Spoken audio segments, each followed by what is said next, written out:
கலைஞர் தொலைக்காட்சி நேயர்களுக்கு வணக்கம். ஒரு 100 பேர் கூடி இருக்கிற இடத்துல ஒரு போலீஸ் வந்தாங்கன்னா உடனே நம்ம கவனம் எல்லாம் அவங்க பக்கம் திரும்பும். அதுக்கு பல காரணங்கள் இருக்குது. ஒன்று, அவங்க போட்டிருக்கிற யூனிஃபார்ம், மக்கள் அவங்க மேலே வச்சிருக்கிற நம்பிக்கை, திரைப்படங்களில் நாம் பார்த்து உயர்வாக நினைக்கிற ஹீரோஸ் நம்ம மேலே ஏற்படுத்தியிருக்கிற தாக்கம், அதே மாதிரி எந்த மாதிரியான வில்லன்களாக இருந்தாலும் அவங்களுக்கு அடங்க மறுக்கிற தன்மை. அதனால தான் எப்போவுமே ஹீரோஸ் நேர்மையான போலீஸாக நடிக்கிற படங்கள் என்றைக்குமே மக்கள் மத்தியில் பெரும் வரவேற்பு அடைஞ்சிருக்கு. அந்த மாதிரி ஒரு படத்தோட டீமை தான் இன்றைக்கி நம்ம சந்திக்க போகிறோம். அடங்கமறு படத்தின் டீம் இன்றைக்கி நம்ம இங்கே வந்திருக்காங்க. அவங்கள சந்திக்கலாம், நிறைய விஷயங்கள் அவங்களோட பேசலாம்.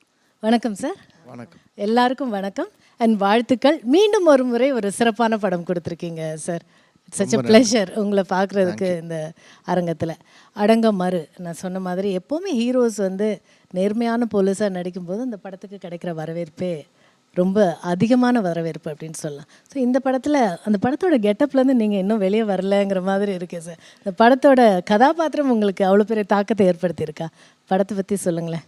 ஆமாம், பிறந்தப்பத்துலேருந்தே வி ஆர் சோஷியலி ரெஸ்பான்சிபிள் நினைக்கிறேன். ஸோ அந்த ஒரு விஷயம் படத்தில் அதை தான் எடுத்து சொல்லியிருக்கோம். ஸோ தாக்கம்ன்றது இல்லாமல் இருக்க வாய்ப்பே கிடையாது, நிச்சயமாக இருக்கும் அது. அண்ட் நீங்கள் சொன்ன மாதிரி அது போலீஸ் கேரக்டர் மூலமாக அது வர்றதுன்றது ரொம்ப நல்ல விஷயமாக நான் நினைக்கிறேன். ஸோ அந்த வகையில் இது ஒரு காப் ரோல் நான் 2-3 பண்ணியிருக்கேன். மறுபடியும் இதை ஏன் எடுத்துக்கிட்டு பண்ணேன்னா, டைரக்டர் கார்த்திக் எனக்கு சொன்ன அந்த கதை அது ரொம்ப நேர்த்தியாக இருந்த ஒரு கதை. அண்ட் அதுதான் முக்கியமான காரணம். கண்டிப்பாக நாங்கள் நினச்சி தான் பண்ணோம், இந்த மாதிரி ஒரு தாக்கத்தை ஏற்படுத்தணும்னு நினச்சி தான் பண்ணோம், ஏற்படும்னு நினச்சி தான் பண்ணோம். அது அழகாக வந்திருக்கு. வணக்கம் மேம். இந்த படத்தோட அழகான ஹீரோயின் நீங்கள் அண்ட் இந்த நல்ல படத்தில் ஒரு நல்ல கதாபாத்திரத்தில் நடிச்சிருக்கீங்க.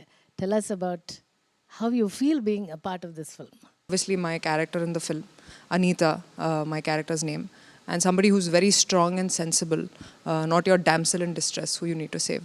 So a very strong character which women will walk away with, you know, like in Maika Nodigal, my first film, it was more like a girly character in college and bubbly and all of that, but this is more defined and very close to me as a person also. So yeah, there were a lot of reasons to be in this film. Also it's Jayam Ravi's film, he's known as this actor, if you work with him you're just going to flourish in any industry. You're going to tell us a lot about that more. Yes, I mean, so it was great working with him and my director with so much clarity. He's worked in this film and it doesn't seem like it's his first, you know, honestly. I think all the good elements of this in this film. Yes. வணக்கம் sir. சொல்லுங்கள், how is it to be a part of this film? ஏன்னா விக்ரம் வேதா படத்தை போது எனக்கு ஞாபகம் இருக்குது, இதே அரங்கம் தான் நினைக்கிறேன்.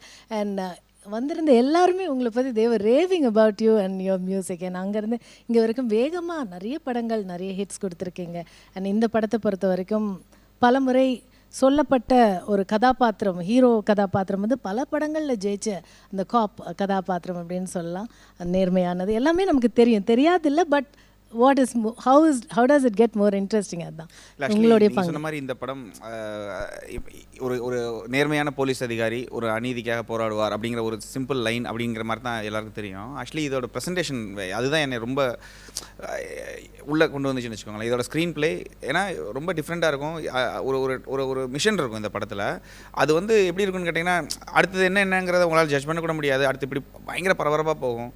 ஸோ இந்த மாதிரியான ஒரு ஸ்கிரிப்டுக்கு ஆக்சுவலி பேக்ரவுண்ட் மியூசிக் ரொம்ப ரொம்ப முக்கியமானதாக இருக்கும். எனக்கு வர்ற படங்கள் என்னன்னு தெரில, இப்போ பேக்ரவுண்ட் ஸ்கோர் ரொம்ப தேவைப்படும், அதனால் சாமிட்ட போயிடலான்னு சொல்லிட்டு வராங்க. ஸோ அதனால் எனக்கு என்னென்னா கடவுள் இதில் என்னென்னா வர்றதே ஸ்கிரிப்டே மியூசிக் டிமாண்ட் பண்ணுற மாதிரியான ஸ்கிரிப்டாக வர்றதுனால ஸ்கிரிப்டே ரொம்ப நல்லா இருக்குது.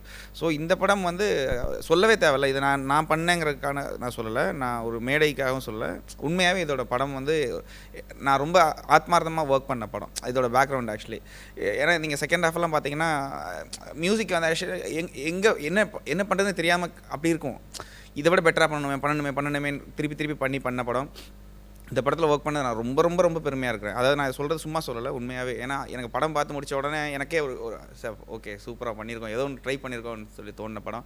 சாங்ஸுமே எனக்கு என்னென்னா, நான் நிறைய இடத்துல சொல்லிட்டேன், இருந்தாலும் திருப்பியும் சொல்கிறேன். எனக்கு இப்போ ஜெயம் ரவி அவர் ஆக்ட் பண்ணுற படத்தில் சாங்ஸ் எல்லாமே பார்த்திங்கன்னா ரொம்ப ஈஸியாக ரீச் ஆயிரும். அது நீங்கள் ஒரு 50% நல்லா பண்ணாலே ஹிட் ஆயிரும். ஏன்னா அது அமைஞ்சிரும்னு வச்சுக்கோங்களேன் அது. ஸோ எனக்கு சாயல் இந்த படத்தில் ஒரு பெரிய லெவலில் ஆன் ஏரில் ஃபுல்லாகவே நல்ல பொசிஷனில் இருக்கா. அதெல்லாம் அதுக்கு காரணம் வந்து நான் நினைக்கிறேன் ஓவரால் டீம் தான். ஆக்சுவலி விஷுவல் வந்து அவர் டேரக்டர் சைடில் இருந்து சரி, பெர்ஃபார்மன்ஸாக இவங்களும் சரி. ஸோ ஓவரால் இந்த படம் எனக்கு வந்து ஒரு ரொம்ப பெருமையாக, ரொம்ப நான் கெத்தாக சொல்லிக்கிறேன் வெளியில், நான் தான் பண்ணியிருக்கேன். சொல்லுங்க, படத்தோட இயக்குனர் நீங்க, இளையவர் புதியவர், உங்களுடைய முதல் படம் இது. அண்ட் இப்போ வர உங்களை மாதிரி முதற் படம் செய்கிறவங்க எல்லாமே வந்து ஒரு படமாக மட்டும் இல்லாமல் ஒரு தடமாகவும் அந்த படம் இருக்கணும் அப்படிங்கிற மாதிரியான மெசேஜ் ரெஸ்பான்சிபிளான படங்கள் வந்து கொடுக்குறவங்களா இருக்கீங்க. ரொம்ப சந்தோஷமாக இருக்குது. ஸோ இந்த படம் உங்களை பொறுத்த வரைக்கும், அஃப்கோர்ஸ் உங்களுடைய முதல் படம், you put everything into it, but how important, how special, நீங்கள் எப்படி இதை பிளான் பண்ணி? சமூக அக்கறையில் ஒரு ஹீரோ வேணும்னு தோணுச்சு. அப்படி பார்த்தா ஆப்வியஸ்லி இவர் தான் ஃபஸ்ட்டு வருவார். ஜஸ்ட் வில்லன் வெர்சஸ் ஹீரோன்னு 1000 படம் பண்ணலாம். வெறும் ரொமான்டிக் அப்படி இல்லாமல் பூலோகம், நிமிர்ந்து நெல் எல்லாமே நீங்கள் எடுத்துக்கிட்டிங்கனாலே ஒரு சமூக அக்கறையான படமாக இருக்கும். அந்த கேட்டகரியில் தனி ஒருவன்லேருந்து எல்லா படமும், பேராண்மை எல்லாமே வந்து அந்த கேட்டகரியில். ஸோ ஆப்வியஸ்லி இவர் தான் வர்றார் ஃபஸ்ட்டு இதுவாக. ஆனால் மெஜாரிட்டி ஒரு பேசிக் டிஸ்கஷன் இவர் அப்ரோச் பண்ணலாமான்னு சொல்லும் போது எல்லோரும் என்ன சொல்லுவாங்கன்னா, அவர் தான் 4-5 போலீஸ் படம் பண்ணிட்டாரு, திருப்பி எப்படி பண்ணுவாங்கன்னா, நான் ஒரு விஷயம் ரொம்ப எல்லாமே ஹிட்டும் கூட இல்லையா? ஆமாம், அதனால் திருப்பி எப்படி ஒரு ஆக்டர் வந்து டிஃப்ரெண்ட்டாக எதிர்பார்ப்பாங்க. நீ திருப்பி போலீஸ் ஸ்கிரிப்ட் எப்படி அவருக்கு செட் ஆகும், அவர் கண்டிப்பாக கன்சிடர் பண்ண மாட்டாருன்னு சொன்னாங்க. பட் அவர் ஸ்கிரிப்ட் செலக்ட் பண்ணுறதுல ரொம்ப யூனிக்காக இருப்பார். இல்லைனா மிருதன் டிக் டிக் டிக் படம்லாம் இங்கே பண்ணுறதுக்கு தனி தைரியம் வேணும். நான் என் ஸ்கிரிப்டில் ரொம்ப கான்ஃபிடென்ட்டாக இருந்தேன். இதில் இருக்க யூனிக்னஸையும் டிஃப்ரெண்ட்டான ப்ரெசன்டேஷனையும் அவர் புரிஞ்சுப்பாருன்னு நல்லா தெரிஞ்சுது. ஸோ அப்ரோச் பண்ணேன் அவருக்கு. அவர் அதேமாதிரி கரெக்டாக அவர் ஐடென்டிஃபை பண்ணிட்டார். இது யூஸ்வலான காப் ஸ்டோரி கிடையாது, அதில் இவ்வளோ விஷயங்கள் இருக்குது. ரெண்டாவது, இன்றைக்கி சமூகத்தில் நடக்கிற ஒரு முக்கியமான ஒரு க்ரைமை, ஒரு தவறான விஷயத்தை வந்து ரொம்ப ஸ்ட்ராங்காக இதில் டீல் பண்ணுறோம். அது இந்த காலகட்டத்தில் சொன்னால் கரெக்டாக இருக்கும் அப்படின்றது இப்போ தான் இதை சொல்லணும்னு இருந்த அந்த ஃபீல்டில் அவரும் இருந்தார். என்னென்ன விஷயங்கள் பாதிச்சு அந்த ஸ்கிரிப்ட் எழுதணும் அதெல்லாம் சரிசமமாக அவருக்கும் பாதிச்சிருந்தது. கரெக்டாக அந்த ஸ்கிரிப்டு அவருக்கு ரிலேட் ஆன உடனே அது இமீடியட்டாக ஓகே பண்ணார். ஸோ வி வென்ட் ஃபார் அதான் இன்றைக்கி இங்கே இருக்கோம். ஸோ உங்களுடைய முதல் படமே ஒரு பெரிய வெற்றி படம். ஸோ அந்த படத்தில் தொடங்கி உங்களுடைய ஜேர்னி பார்த்தீங்கன்னா, அதுக்கப்புறம் அந்த வெற்றியை தக்க வச்சுக்கிறது மட்டும் இல்லை, ஏற்கனவே சொன்ன மாதிரி ஒரு மெசேஜ் சொல்கிறது, நீங்கள் ஒரு நடிகராக என்ன மற்றவங்களுக்கு செய்ய முடியும், சொல்ல முடியுங்கிறதுல ரொம்ப மெட்டிகுலஸாக பிளான் பண்ணுற ஒரு ஆர்டிஸ்ட் நீங்கன்னு நினைக்கிறேன். ஸோ காப் ஸ்டோரி, வெற்றி அடையக்கூடிய ஒரு சப்ஜெக்ட், எல்லா விஷயங்களும் இருக்குது. பட் இருந்தாலும் ஒரு வித்தியாசமான வழக்கமான காப் ஸ்டோரி இல்லை. அப்படி what is that one particular thing that made you say yes to this film? நீங்கள் இந்த கேள்வி கேட்கும் போது தான் எனக்கு நம்ம ஏன் சூஸ் பண்ணோன்னு தோணுது. ஏன்னா எனக்கு கதை பிடிச்சிருந்துச்சு, பண்ணணும் அப்படின்னு நினச்சேன். இது ரொம்ப தேவையான படமாக இருக்குது எல்லாமே நினச்சேன். பட் இதில் அந்த யூனிக்னஸ் என்ன அப்படின்றது வந்து நீங்கள் ட்ரெய்லர் பார்த்தப்போ உங்களுக்கு தெரிஞ்சிருக்கும். அதாவது போலீஸ்ன்றவனும் மனுஷன்தான், டிபார்ட்மெண்ட்டில் இருக்கிறவனும் மனுஷன்தான். பட் அவனை போலீஸுன்ற ஒரு டேகு கொடுத்து நம்ம தள்ளி வைக்கிறோம். என்னதான் அது மரியாதையான ஒரு வேலையாக இருந்தாலும், பொறுப்பான வேலையாக இருந்தாலும், அவனும் மனுஷன்தான்றதை மறந்துடுறோம் நம்ம. ட்ரெய்லரில் அதுதான் சொல்ல வந்திருப்போம். அவனுக்கும் கஷ்டங்கள் இருக்கும், ஃபேமிலி இருக்கும், எல்லாமே இருக்கும். ஒரு பக்கம் வந்து இதையும் டீல் பண்ணிகிட்ருக்கணும் அப்படின்ற ஒரு ரெஸ்பான்சிபிலிட்டி இருக்கும். இது வந்து ஸ்ட்ரெயிட் நரேஷன் தான், ஸ்க்ரீன் ப்ளே எல்லாமே. பட் ப்ரெசன்டேஷன் தான் வித்தியாசமாக இருக்கும் இந்த படம். அதுதான் டைரக்டருடைய டச்சுன்னு நான் சொல்லுவேன். ஸோ அப்படி ஸ்ட்ரெயிட் நரேஷனாக ஒரு கேரக்டர் வந்து டிபார்ட்மெண்ட்டே நம்பி அதில் நல்லது பண்ணுறதுக்கு மட்டும்தான் வருவோம் அப்படின்னு நம்பி வரக்கூடிய கேரக்டருக்கு என்னென்ன நடக்குது அப்படின்றது வந்து நம்ம பார்த்துருப்போம், அதெல்லாம் இருக்குது. பட் அந்த ஆங்கிளை வந்து டீட்டெயில் பண்ணலை அப்படின்றது தான் உண்மை. ஸோ அது ரொம்ப அழகாக இருந்தது. நானே கூட ஒரு கதை வச்சுருக்கேன் மைண்டில், அந்த மாதிரி ஒரு கதை இருந்துச்சு. ஆமாம். ஸோ அது கேட்கும் போது எனக்கு கனெக்ட் ஆச்சு. அது சப்கான்ஷியஸாக வந்து இருந்துச்சு. சொல்கிறதும் அந்த ஆங்கிள்ன்ற ஒரு விஷயம் வந்து, அதாவது சுத்தமான ஒருத்தன் வந்து ஒரு டிபார்ட்மெண்ட்டில் சுத்தமான டிபார்ட்மெண்ட் அப்படின்னு நினச்சி வந்து அங்கே என்னென்ன நடக்குது அப்படின்றத வந்து நான் நினச்சிருந்தேன். ஸோ அதையே சொல்லும் போது ரொம்ப நல்லாவே ரிலேட் ஆச்சு எனக்கு. ஸோ கண்டிப்பாக எதுக்கு நம்ம பண்ணும் போது வெயிட் பண்ணி அதுக்கப்புறம் இதை புரிய வச்சு அது இப்போ கொஞ்சம் லேட் ஆகிடும் அப்படின்னு சொல்லி தான் எனக்கு மேபி நீங்கள் கேட்க தான் நான் ஏன் இதில் ரிலேட் ஆனன்றதே எனக்கு தெரிய வருது ஆக்சுவலாக. மேம், நீங்கள் சொல்லுங்கள், உங்களுடைய கதாபாத்திரம் ட்ரெய்லரில் நிறைய பேர் இன்னும் படம் பார்க்கறதுக்காக காத்துட்ருக்காங்க. ட்ரெய்லரில் உங்களுடைய கதாபாத்திரத்தை காட்டும்போது கூட intelligent, beautifully, she so intelligent that she manages to get away with such sarcasm அப்படிங்கிற மாதிரி அது ஒரு பியூட்டிஃபுல்லான ஒரு சின்ன ஒரு ட்விஸ்ட் மாதிரி இருந்தது எங்களுக்கு பார்க்கும்போது உங்களுடைய கதாபாத்திரம். So how is it playing that? I think he just saw that, okay, my face, he'll get away with that dialogue. I don't know, it was a great response to that dialogue, and that's how she talks, or that's how she is. So she speaks her mind no matter what, you know. And that's how we women are today. Like, we have a voice of our own. We say things we want to say. We do what we want to do. We're more independent. So she is an embodiment of that independence that you see in the movie. Somebody who's walking shoulder to shoulder with her man, and you know he's equally respectful of his woman. So I think that thought process comes from Karthik, because that's how he visualizes women, or he gives them so much respect, and that's so heartwarming to see in a director. And even while he was narrating the script to me, he said, you know what, I'll always make my heroines sensible and intelligent, just the way women are of today, because cinema is a reflection of our society, and it's important that, you know, a lot of other filmmakers see that and, you know, give us more respect in films. So இந்த படத்தை பொறுத்த வரைக்கும் நீங்கள் ஜெயம்ராவ் சார்கிட்ட கதை சொல்கிறதுக்கு முன்னாடியே நீங்கள் ஒரு முடிவு பண்ணியிருப்பீங்க இல்லையா? இந்த கதையை இவர் நிறைய படங்கள் இதே மாதிரியான கதாபாத்திரங்களில் வெற்றி கொடுத்துருந்தாலும் நான் பண்ணும்போது இது மாதிரி பண்ண வைப்பேன், இல்லை இது மாதிரி செய்ய வைப்பேன் அப்படின்னு உங்களுக்குள்ள ஒரு பிளானிங் இருந்திருக்கும். அது என்னவா இருந்தது? அது எப்படி நீங்கள் 2 பேரும் சேரும்போது அது எப்படி ஒர்க் அவுட் ஆச்சு? அது காம்பினேஷன் பற்றி. இல்லை, டு பி ஃப்ரேங்க், அது மாதிரி நிறையா ஐடியாஸ் மைண்டில் இருந்துச்சு. ஆனால் இவர்கிட்ட தான் கதை சொல்ல போகிறேன்னொன்னே எனக்கு அந்த பாதி ஸ்ட்ரெஸ்ஸே போயிடுச்சு. Because is quite sensible and sensitive. நான் படம் சொல்லி முடித்தோடனே அவரே ரிலேட் பண்ணிக்கிட்டாரு. இந்த கேரக்டர்ஸ் இது இப்படி தான் இருக்கும், பாடி லாங்குவேஜ் இப்படி தான் இருக்கும்னு அவரே ஃபுல்லாக சொல்லிட்டார். இப்படி தான்ன்றது ஷூட்லேயே 2 மணி நேரத்தில் ஆஸ் பிகினராக எல்லா ஆர்ட்டையும் கண்ட்ரோல் பண்ணோம். அது நானே இங்கே மீட்டர் மாதிரி கொஞ்சம் அந்த லெவல் தாண்டி அதிகமாக போகும்போது அவர் ரிமைண்ட் பண்ணுவார். இல்லை நீ சொன்ன ரோல் வந்து இது இப்படி பேசக்கூடாது, பேசலாமா பரவாயில்லையானு. இல்லை சாரி நான் தான் கொஞ்சம் ஓவர்டூ பண்ணிட்டேன் நீ. ஸோ என்னை விட ஒரு பயங்கர சென்சிபிள் அண்ட் சென்சிட்டிவ் அந்த விஷயத்தில். ஆக்சுவலாக ஃபஸ்ட் ஃபிலிம் தானே, அதனால் எனக்கான ஃப்ளாஸ் இருந்துச்சு. நான் வந்து ஓவர் பிரில்லியன்ட் அப்படியெல்லாம் சொல்லலை. அதெல்லாம் கரெக்டாக அந்த இடத்துல நீ வந்து இல்லையே இது உன் ஹீரோ இல்லையே இது அப்படின்னு அவர். ஆமாம் நீங்கள் தான் என் ஹீரோ, அதனால் நீங்களே கரெக்டாக பண்ணிவிடுங்கன்னு சொல்லிடுவேன் நான் அவர்கிட்ட. நம்ம வீட்டில் பையனாக தான் கோவமும் வரும், அவனும் வந்து டிபார்ட்மெண்ட்டில் போய் சஃபர் ஆகிறான். அதனால் லைஃப் எப்படியெல்லாம் டேர்ன் அண்ட் ட்விஸ்ட்டே ஏற்படுது, அதை எப்படியெல்லாம் ஹேண்டில் பண்ணுறான்றத அந்த கேரக்டரோட எசன்ஸை கரெக்டாக புரிஞ்சுக்கிட்டு க்ளீனாக பண்ணிட்டார். அதனால் எனக்கு அந்த விஷயத்தில் ஸ்ட்ரெஸ்ஸே இல்லை. வாட் வே அதர் சேலஞ்சஸ் ஒரு புது டைரக்டராகவும் சரி, இந்த மாதிரி ஒரு கதையை செய்யும் போதும் எந்த மாதிரி? ரைட்டிங் வந்து எழுதிடலாம், அதை வந்து ஒரு ப்ரொடியூசர் கன்வின்ஸ் பண்ணி ஹீரோ கன்வின்ஸ் எல்லாம் பண்ணிடலாம். ஆனால் அந்த எக்ஸிக்யூஷன் இருக்குல்ல, அது வந்து ஒரு பெரிய ஆர்ட். அது ஆக்சுவலாக எல்லாரையும் ஒரு 150 பேர் டெக்னீஷியன்ஸ் வருவாங்க, ஒரு 10-15 பேர் ஆர்டிஸ்ட் ஃப்ரேமில் இருப்பாங்க.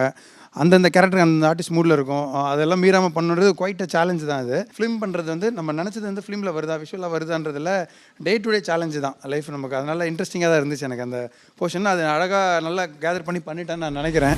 சார், இந்த படத்தில் இன்னொரு முக்கியமான விஷயம் வந்து வசனங்கள். விஜய் அவர்கள் எழுதியிருக்காங்க. அவர் எந்த படத்தில் வசனம் எழுதினாலும் அந்த வசனங்கள் நமக்கு பதிஞ்சிருக்கும் மனசில். அது மாதிரி இந்த படத்துலையும் நிறைய வசனங்கள் இருக்குது. அதை பற்றி சொல்லுங்கள் sir. How is it? Vijay அண்ணா வந்து எனக்கு எம் குமரனில் எழுதினார். அது வந்து ரொம்ப அழகான ஒரு டயலாக். அது வந்து அவருக்கு எவ்வளோ வேணால் தரலாம் அந்த ஒரு டயலாக். என்னென்னா, அப்பா பேர் கேட்பாங்க, அப்பா யாருன்னு கேட்பாங்க சைல்ட்ஹுட் போர்ஷனில் எம் குமரனில். அதுக்கு வந்து நதியா மேம் சொல்லுவாங்க, அந்த வந்து பிரம்மன் வந்து எல்லாருக்கும் அப்பா தான் சார், அப்படி நினச்சிக்கோங்கன்ற மாதிரி ஒரு டயலாக் ஒன்று சொல்லுவாங்க. ஸோ அதுதான், அது வந்து அந்த மாதிரி ஒரு ஒரு ரைட்டர் அவர். ஸோ அவர்கிட்டேருந்து கண்டிப்பாக நல்ல விஷயங்கள் தான் வரும். எனக்கு வந்து எம் குமரனுக்கு அப்புறம் எனக்கு பண்ண படம் வந்து அடங்கமாறு. ஸோ அது நான் அப்போ அவரும் முடிவு பண்ணிட்டார், நானும் முடிவு பண்ணிட்டேன், நம்ம எனக்கு காம்பினேஷன் நல்லா இருக்கணும் அப்படின்னு. ரொம்ப நாள் எடுத்தார் ஆக்சுவலாக இந்த படம். இது வந்து கரெக்டாக பண்ணணும், ஏன்னா ஒன்று வந்து தப்பாக சொன்னாலும் அது மொத்தமாக தப்பாகிடும் அப்படின்றது வந்து அவருக்கு தெரிஞ்சுது. அண்ட் அவர் ரொம்ப ஆக்ஷன் படங்கள் எழுத மாட்டார். அவர் இதை ஆக்ஷன் படமாகவே பார்க்கல, அவர் எமோஷ்னல் ஃபில்மாக தான் இதை பார்த்தார். எமோஷனும் ஆக்ஷனும் ஒரு சின்ன ஒரு நூல் தான் டிஃப்ரென்ஸ். அது எப்படி வேணால் ஆகலாம், அது எப்போ வேணால் எப்படி வேணால் ஆகலாம். ஏன்னா எமோஷனில் தான் ஆக்ஷன் வரும், ஆக்ஷன் இருந்தால் தான் எமோஷன் வரும் அடுத்தது. ஸோ அழகாக ட்ராவல் ஆகக்கூடிய ஒரு அழகான ஒரு விஷயம் அது.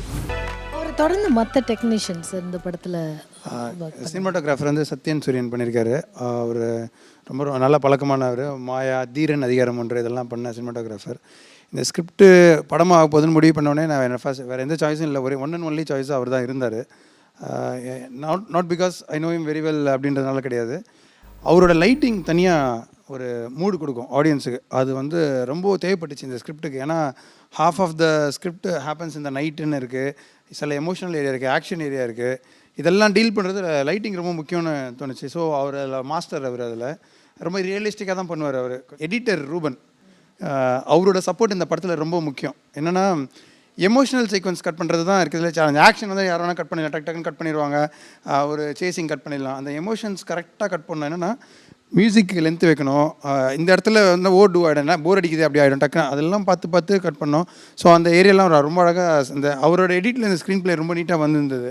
ஸோ உங்கள் டீமை பற்றி பேசும்போது இந்த படத்தில் மற்ற கதாபாத்திரங்கள் பண்ணியிருக்க சிறப்பான நடிகர்கள் அவங்கள பற்றி சொல்லுங்கள். குறிப்பாக அழகன் பெருமாள் சார், முனிஷ்காந்தன், சம்பத் எல்லாருமே பண்ணியிருக்காங்க. அவங்கள பற்றி சொல்லுங்கள் சார். நான், அழக பெருமாள் சார், முனிஷ்காந்த் அண்ணன், அதுக்கப்புறம் சம்பத் சார், எல்லாருமே அது வந்து ஒரு ஃபேமிலி சீன்ஸ் வர்றது சாதாரண விஷயந்தான். போலீஸ் ஸ்டேஷனுக்குள்ளேயே ஃபேமிலி சீன்ஸ் இருக்கும். அது எப்படி அமைஞ்சதுன்னே தெரியல. அதில் ஒரு அதட்டி கேட்குற ஒரு அண்ணன் இருப்பார், அன்பாக சொல்கிற ஒரு அண்ணன் இருப்பார், ஆமாம் அப்படி ஒருத்தர் இருப்பார். அப்புறம் வந்து இன்னொரு அண்ணன் வந்து சரி அவன் ஏதோ சொல்லிட்டான் விடுப்பான்னு அது வந்து சரி பண்ணுற ஒரு அண்ணன் இருப்பார். அதுக்கப்புறம் இன்னொரு அண்ணன் எப்படி இருப்பாருன்னா வந்து அதுதான் ஒரு விக்ரமன் சார் படம் பார்த்துருப்போம் இல்லையா, அதில் வந்து அண்ணனுங்களை வந்து கொஞ்சம் சீரியஸாக காமிச்சா எப்படி இருக்குமோ அப்படி தான் இருந்தது எனக்கு.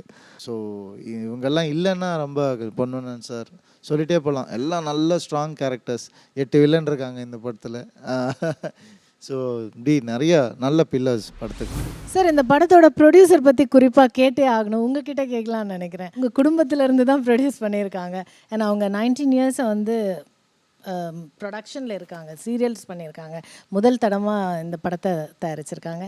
இந்த படம் வந்து ஆக்ஷன் ஓரியன்ட் ஃபில்ம் நீங்கள் எல்லாம் பேசுனீங்க. பெண்களுக்கு நிறைய பங்கு இருக்கா அப்படின்னு தெரியல, பட் அவங்க how did she choose to do this film? அவங்க இதில் என்ன ரிலேட் பண்ணிக்கிட்டாங்க? 2 விஷயம். முதல்ல கதை பிடிச்சிருந்துச்சு, அப்புறம் என்ன பிடிச்சிருந்துச்சு, பிடிச்சி தான் அவனும் என்ன வேறு வழியே கிடையாது. பிசைட்ஸ் தட் தான் சார் நாங்கள் கேட்குறோம். அது ஆப்வியஸ், தட் இஸ் ஓகே. அதுக்கப்புறம் ராஷி தான் ஹீரோயினாக இருக்கணும்னு சொன்னாங்க அவங்க. ஸோ இந்த 3 விஷயம் வந்து மஸ்ட்டாக வந்து சொல்லிட்டாங்க. சரி அப்படின்னு சொல்லி தான் ஆரம்பித்தோம். அண்டு இது வந்து என்னென்னா பெண்களுக்கு முக்கியத்துவம் கொடுக்குற ஒரு படமாக கண்டிப்பாக இருக்கும். அது படம் பார்க்கும் போது எல்லாருக்கும் புரிஞ்சுப்பாங்க. அதை வந்து ஒரு பெண் தயாரிக்கிறாங்க அப்படின்றது வந்து ரொம்ப நல்ல விஷயம். அது ரொம்ப அழகான ஒரு விஷயம். அது அதுவாக அமைஞ்ச ஒரு விஷயந்தான். ஸோ இந்த படத்தில் நிறைய விஷயம் அந்த மாதிரி அமைஞ்சிருக்கு. அப்படி அமைஞ்ச ஒரு அழகான விஷயந்தான். கண்டிப்பாக எப்போவுமே அது கேட்டதை விட நிறைய தான் அவங்க வந்து எங்களுக்கு செஞ்சுருக்காங்க ப்ரொடக்ஷனுக்கு எல்லாமே. ஸோ இது வந்து அவங்களுக்கு நாங்கள் எங்களுடைய கைமாறாக ஒரு சக்ஸஸை கொடுக்கணும்னு தான் நினச்சிட்ருக்கோம். Great, that's so nice. Such a pleasure உங்கள் எல்லாத்தையும் பேசுகிறது. அடங்க மறு அந்த பேர் வந்து ரிபெல் இல்லாட்டி ரெஃப்யூஸ் டு டேம் டவுன் அப்படின்னு சொல்லலாம். ஒரு எழுச்சி, ஒரு புரட்சியை குறிக்கக்கூடிய ஒரு வார்த்தை தான். பட் அது எதுக்கு, ஏன், எப்போது அப்படின்னு சொல்கிறதுல மூலமாக தான் இந்த படம் வந்து ஒரு யூனிக்கான படமாக மாறி இருக்குன்னு நாங்கள் நினைக்கிறோம். So thank you so much. இவ்வளோ சிறப்பான ஒரு படத்தை கொடுத்ததுக்கு ரொம்ப நன்றி. உங்கள் எல்லாரையும் சந்தித்ததுக்கு ரொம்ப நன்றி. நிறைய விஷயங்கள் எங்களுடைய பகிர்ந்துக்கிட்டீங்க. Thank you so much.